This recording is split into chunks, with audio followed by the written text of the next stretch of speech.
हम किसी भी चीज़ को भूल क्यों जाते हैं, यानी पढ़ा हुआ हम भूल क्यों जाते हैं, ये हर एक स्टूडेंट की बहुत ही बड़ी समस्या है। तो ऐसा इसलिए कि हमारे मस्तिष्क को भगवान ने इसी तरह से बनाया कि हम कुछ भी चीज़ जब हमें याद रहता है तो हम उसे भूल जाते हैं। ऐसा क्यों?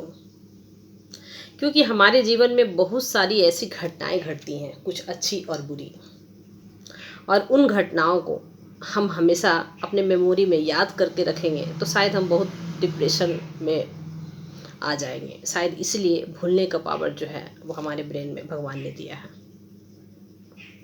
दुख तकलीफ़ों को भूलना बहुत ही ज़रूरी है हमें अपने लाइफ में, लेकिन शायद भगवान ने ये नहीं सोचा होगा कि बच्चों को याद रखने के लिए या पढ़ाई नाम की कोई ऐसी चीज़ भी आएगी जिससे बच्चे को याद रखना ज़रूरी है।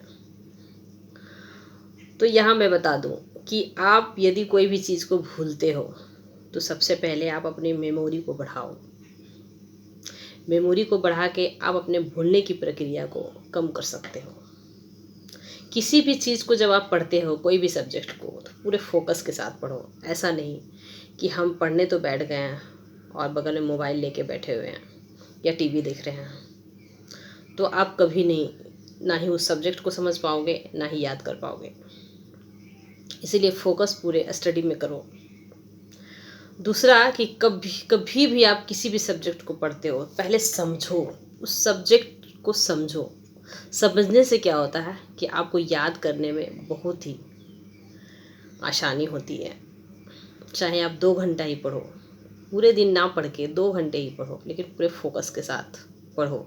आप बीच बीच में जब भी किसी भी सब्जेक्ट को जब याद करते हो या किसी भी क्वेश्चन को जब आप याद करते हो तो बीच बीच में ब्रेक लो। ब्रेक लेने से क्या होता है, वो मेमोरी पावर जो है हमारे ब्रेन में जो है वो स्टॉक होती है। ये बहुत ही ज़रूरी है, बीच बीच में ब्रेक लेना।